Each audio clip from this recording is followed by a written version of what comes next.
Let's bring in the roundtable. We have former DNC Chair Donna Brazile, former New Jersey Governor Chris Christie, Democratic Congresswoman Jasmine Crockett of Texas, and former Trump White House Chief of Staff Reince Priebus. All right, thank you all for being here. Okay, you were, for a time, the head of the transition for Donald Trump 8 years ago. Yep. And you were, even after you moved on from that job, you were still very involved. How does it compare to what's going on now? It's really different because, you know, think about what happened in 2016. There were people coming in and being interviewed. There were people being, vetted in real time by an entire crew of former Bush 43 U.S. attorneys. And you had a senior group of people who were helping to direct the president-elect on the choices to make. And I think that was predominantly because, Donald Trump was scared of the presidency when he got there in 2016. He didn't expect to win. He didn't have a victory speech written on election night. He was not ready to go. And so when it happened, he wanted as many of those people around him as he possibly could. This time, there is no fear. Were you doing FBI background checks before the election? Not before the election, no. What we were doing was, out of all the publicly available materials, we had about 12 former Bush 43 U.S. attorneys who were going through all the publicly available information and writing up, mini type of vettings before anything. FBI didn't start until after you were actually put forward by the administration. And Reince, you were obviously right there with the president-elect in 2016. He ended up choosing a cabinet that looks, I think, a lot different than this one, but particularly a lot of people that he didn't really know.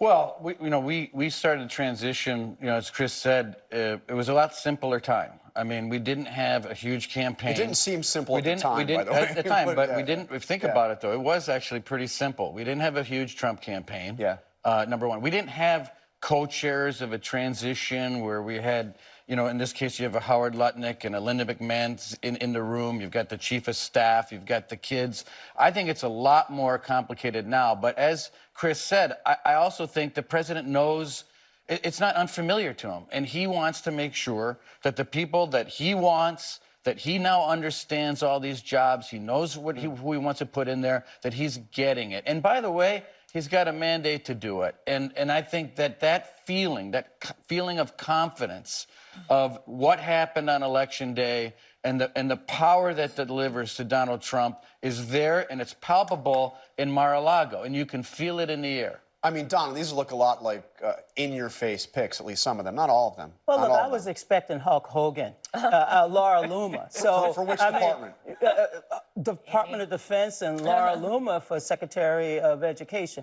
I'm not surprised by his selection, and that's what he believes and that's what he thinks. But what I am shocked is this notion that these positions do not require an appropriate security background check. Look, I've been appointed by 2 presidents for the same position, and I went through a thorough background check.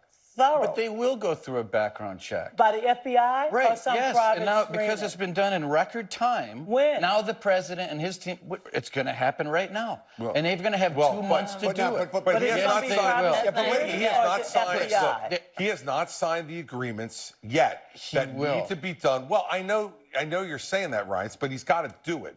He's got to sign the agreements that trigger these things. time. And I think, look, It's been part 2 of his weeks. problem is he doesn't like, he's had enough time to name all these people, but not enough time to sign a piece of paper or to have Linda McMahon or Howard Lutnick sign a piece of paper. Look, here's the thing, John. He doesn't trust the FBI. So he doesn't want the FBI doing these background checks. And by the way, he wants to vet the FBI, not have the FBI vet. If I had Robert F. Kennedy Jr. and Pete Hegseth with some of those background issues that they have, I wouldn't necessarily want the FBI looking around either. No, I mean, I understand exactly where you're coming from. I agree. He doesn't want background checks, and he's not decided to put people in that are qualified. I mean, and not to mention, this has to be a historic number of people that have been accused of sexual assault or some type of sexual misconduct in some way.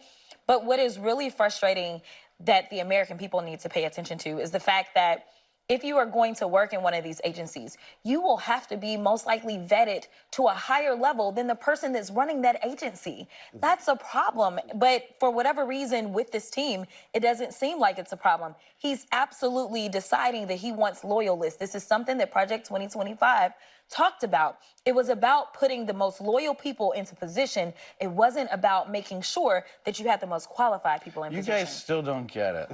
The president put all this on the table. These people, most of them have been speaking at rallies for 3 to 4 years every day. That's not exactly an FBI background. From a week from now, in a week from now, all these documents are going to be signed. The Senate's going to have all this information. It's all going to come out, and they're going to take their time, and they're going to vote. Or they're going to do a recess appointment. One way or the other, these people are going to be vetted. Well, at this point in time, they're saying they're not going to do a recess appointment. Down in Mar-a-Lago right now? He's down in Mar-a-Lago because he explaining why he can't do recess appointments. Right. Saying that he doesn't have the votes. The Constitution is pretty clear. The president does have the power to do this. The question is whether or not the Republican leader and whether the Senate's going to do it. But it is very clear that the president has the power. The Constitution's not clear on the extent of that at all. As you know, there was a Supreme Court case where three, actually 4 at the time, Scalia was one of them, but 3 current justices on the court who are all the conservatives said that the president's ability to make recess appointments is highly limited. It's limited. It's limited, but with cooperation from the Senate, the president has the power. But here's the thing, forget that for a minute. He's going to get most of these, 90% of these nominees anyway. I mean, these are not going to be nominees, I don't believe, that are going to be rejected by the Republican Senate. By the way, and that's why, he should just go through the process. Because, look, there's a number of these nominees that are actually quite good. Like Doug Burgum, I've known him for a long time. He will do a really solid job as Secretary of the Interior. Current governor of North Dakota. Yeah. And I've worked with Doug for a long time. He'll do a really solid job there. I think Brooke Rollins will do a really good job at agriculture. Scott Bessent? She's a very bright woman. I don't know Bessent, so I don't want to say. But certainly he's great. Certainly he's a mainstream type of choice. He's a Wall Street guy who's being put in by a Republican president. So part of this, John, too, is that there's too much hysteria about all of them, and I think that's going to be a mistake for the country. You know, Matt Gaetz was an abominable pick, and it was Donald Trump overreading his mandate. Well, he got smacked back. So we'll see what happens. So, Donna, how hard are Democrats in the Senate going to fight on these picks? I mean, and what can they do? I mean, Article 2, Section 2, Clause 2 of the Constitution. See, I didn't go to law school, but I read. Pretty good. I mean, it gives the Senate the power of advise and consent. And there's no question with 53 Republican senators that the Republicans will have to maintain the support of all of them in order to get these nominees through the process. But there's no question. Like Lisa Murkowski, the senator from Alaska, the Republican senator, she said, look, I want to see some background information. Democrats will want to see the receipts, and it's their right.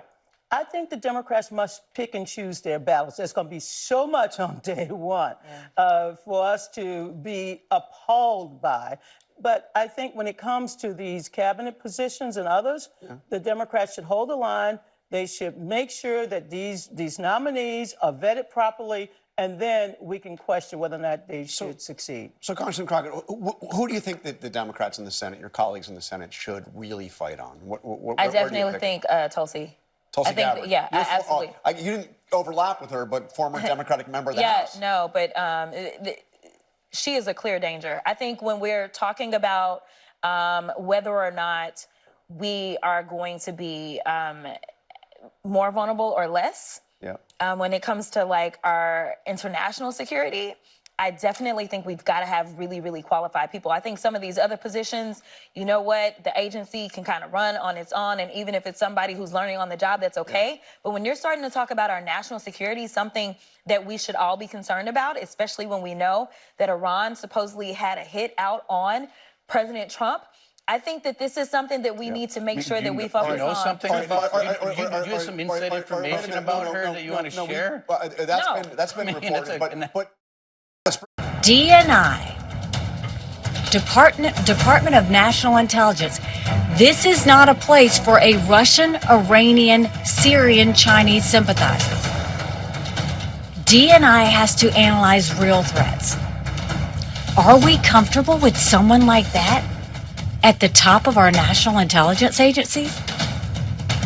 Former Trump UN ambassador and presidential candidate Nikki Haley blasting Tulsi Gabbard, Trump's nominee for Director of National Intelligence. We are back with the roundtable. So, Donna, you heard what the Congresswoman said before the break. How hard are Democrats going to fight Tulsi Gabbard? I don't know. She deserved to have a hearing. She deserved to be vetted. She deserved to have the most strenuous background check. If the TSA rumors are true that they looked at a suspicious pattern of travel, that will come up in the vetting process. Look, I served inside the DNC with Tulsi Gabbard. I know she was a what? She was like co-chair? She was a vice chair. Vice chair. We were both vice chairs. Your colleagues. You worked side by side She's together. a lieutenant colonel. I respect Tulsi Gabbard. I may disagree. I disagree with her choices. I disagree with everything in terms of where she's at now. But she deserved to have a very thorough background check. I mean, she could get a Democratic vote or two, no? I mean, like Bernie Sanders. She represented Hawaii. I don't know if she'll get the support of Democrats, but she should have a thorough background check, like everybody else. But, Rich, what about the way she's hammered Trump? I mean, not that long ago. Well, I mean, look. I mean, Marco Rubio did too. Did he? No, but that was longer ago. This was while Trump was president. The Soleimani assassination, which Trump thinks is one of his big national security accomplishments, and a lot of people agree. You know, she said it was unconstitutional and an act of war. Okay, fine. That's what she said.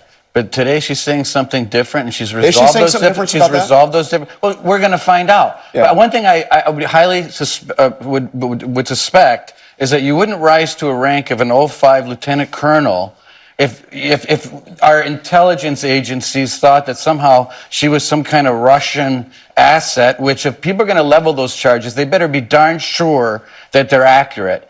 And is a very Nikki dangerous Haley thing didn't to say do. that. She said that it was a sympathizer. But it's all insinuated, okay? It's this cutesy, hyperbolic nonsense coming out of the media and the Democrats who refuse to accept the fact that almost a majority of Americans have accepted Donald Trump and Trumpism. I think it's time to give this guy a month of peace.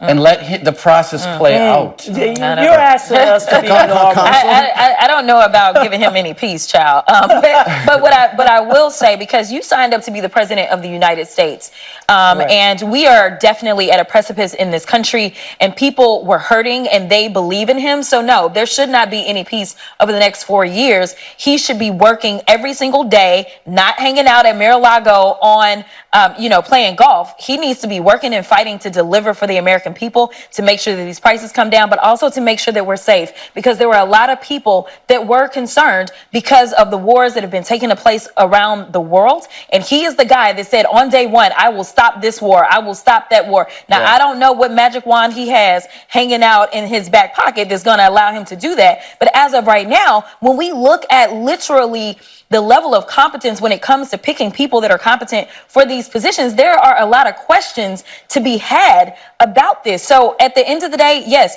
we will respect what the voters decided, and the voters did vote him in. We will not sit there and we won't try to... Hang on, I got to respond to this. Chris, go ahead, Chris. First off is, you can't have it both ways, okay? You can't criticize Trump and say, all I have is people who are blindly loyal to him. And then when you actually appoint somebody who has been critical of him, then say, well, that's bad too. You can't have it both. Like, he's appointed someone like Tulsi Gabbard and like Marco Rubio. I mean, as I said, it's the most ideologically diverse cabinet we've seen in a long time. Who have been very critical of him. You have to give him credit for that. He's willing to look past that. That's a good thing. Second, Democrats need to pick, I think, one. They've got 3 people, I think, that are questionable nominees. Robert F. Kennedy Jr., Tulsi Gabbard, and Pete Hegseth. You got to pick one. Because if you go after all 3 of them, you're going to probably go 0 for 3. Right. Pick one that you think has the most problems, that are verifiable, and then do that. And lastly, I'd say as to what Ryan said about giving him some peace. I have no problem with that, but you got to give peace to get it. And I think what the president needs to show is to show that he's not going to be on the attack constantly against everybody, that he should bring some Democrats in, start to talk to them about the things where they agree, because there are places where they agree. Look, he and Bernie Sanders agree on a lot of things. So I'm all for having some peace because I think we're all tired of all of the other stuff. Amen. But you got to give peace to get it. And I'm talking about the hyperbolic nonsense. We only have a couple minutes left. I want to ask about one other pick that is also very interesting for the reasons you just decided. This is his pick to be the Secretary of Labor. Lori Chavez-DeRemer, outgoing member of Congress in the House, Republican. And this is what the Wall Street Journal had to say about her. Trump's labor choice, unions over workers. And they write, some Republicans think enhancing union power will help Republicans win more elections. Then why did Ms. Chavez-DeRemer lose her re-election? The reality is the pro-labor agenda espoused by union honchos isn't all that popular with working-class voters. Putting Ms. Chavez-DeRemer in charge of labor will make labor bosses, not workers, more powerful. Again, I read that because that is a conservative editorial board that is hotly contesting one of Trump's major cabinet picks. You work side by side on the same committee. Yeah, I will say that she's one of the few Republicans that actually signed the PRO Act. And so this is somebody that the Republican or that the Teamsters for sure wanted to make sure that they elevated. But she is a Republican through and through.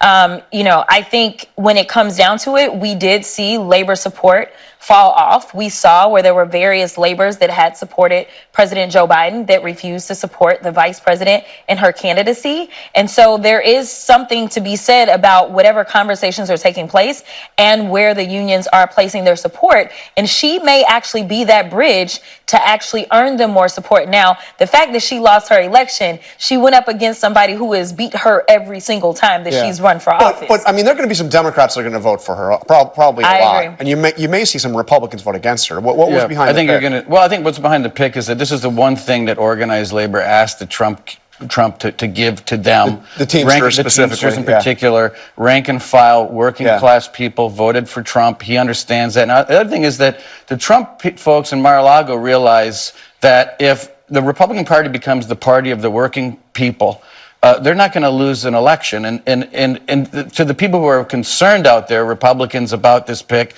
you still have Ora who regulates, oversees all the regulations, OMB, NEC, the National Economic Council, all the committees. It's going to be very difficult for her to do the things that some of these Republicans are afraid of. So let me just say this. You have 5 seconds.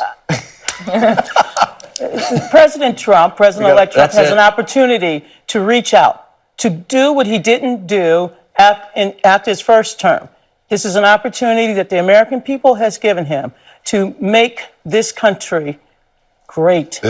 But do it in a way that don't piss people off. Yeah. This is doing what I just said to you. He's doing the right thing here by trying to reach out to constituencies that are not typical Republican Let's see how long that holds. It's smart. All right. Well, we will see. That's all we have. Hope you all have a great Thanksgiving. Thank you all very much.